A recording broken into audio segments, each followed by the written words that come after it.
ఏముండదు, భూమి లోపల నీళ్ళు ఉంటుంది. బోర్ వేసిన మొత్తం దుమ్మేరిగింది అనుకోండి, ఖచ్చితంగా భూమికి గ్రావిటీ యాక్షన్ వలన వాటర్ అనేది హోల్డింగ్ కెపాసిటీ ఉంటుంది, మాలిక్యులర్ అట్రాక్షన్ వలన బోర్ వేసిన మొత్తం దుమ్ము రేగినా కూడా మినిమం 1 ఇంచ్ వాటర్ అనేది వస్తుంది. ఇప్పుడు ఉదాహరణ హైదరాబాద్లో అపార్ట్మెంట్లలో బోర్లు వేస్తే అన్ని చోట్ల నీళ్ళు పడతాయి. పడవు 1000 ఫీట్లు వేస్తారు, 1000 ఫీట్లు వేస్తే మొత్తం దుమ్ము రేగుతుంది.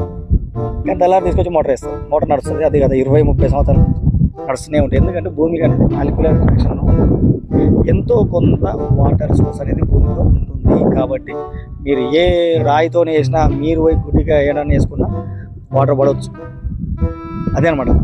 అందుకనే వాటర్ పడతాయి. కానీ కొబ్బరికాయలు పట్టుకొని కట్టెపల్ల పట్టుకొని తిరిగినంత మాత్రాన అవి భూమిలో ఉన్న నీటిని చూపించవు. నడుచుకుంటూ పోతుంటే అక్కడ ఉన్న దగ్గర అక్యుపర్ జోన్ ఉండొచ్చు, మంచి ఫ్రాక్చర్ జోన్ ఉండొచ్చు, వాటర్ పడవచ్చు. అది నా ఇన్వెస్టిగేషన్లో తెలిసింది ఇది. సార్ జియాలజిస్టులు ఫెయిల్ అయిన దగ్గర కూడా డౌజింగ్ మెథడ్ సక్సెస్ అయిందంటే జియాలజిస్ట్ కండిషన్ ఆయన అబ్జర్వ్ చేసిన ప్రకారం చేసి ఉంటుంది.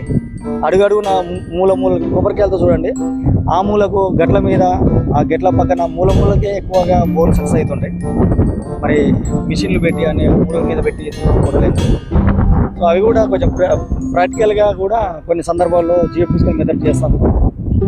కాబట్టి ఈ జియోఎస్ మ్యాప్స్, జియోగ్రఫికల్ ఇన్ఫర్మేషన్ సిస్టమ్ ఏదైతే వాడుతామో వాటి సహాయం చేత ఏ మూలకున్నా ఏముందో చెప్పవచ్చు. అక్కడ మళ్ళీ జియో స్కానర్ సహాయం చేత మనం డాటా అక్వైర్ చేసినట్లయితే అక్కడ వచ్చిన ప్రొఫైల్ ఆధారంగా, గ్రాఫిక్స్ ఆధారంగా, అక్కడ ఉన్న హైడ్రోజియాలజికల్ కండిషన్స్, టోపోగ్రఫీ ఆధారంగా, అక్కడ ఉన్న సాయిల్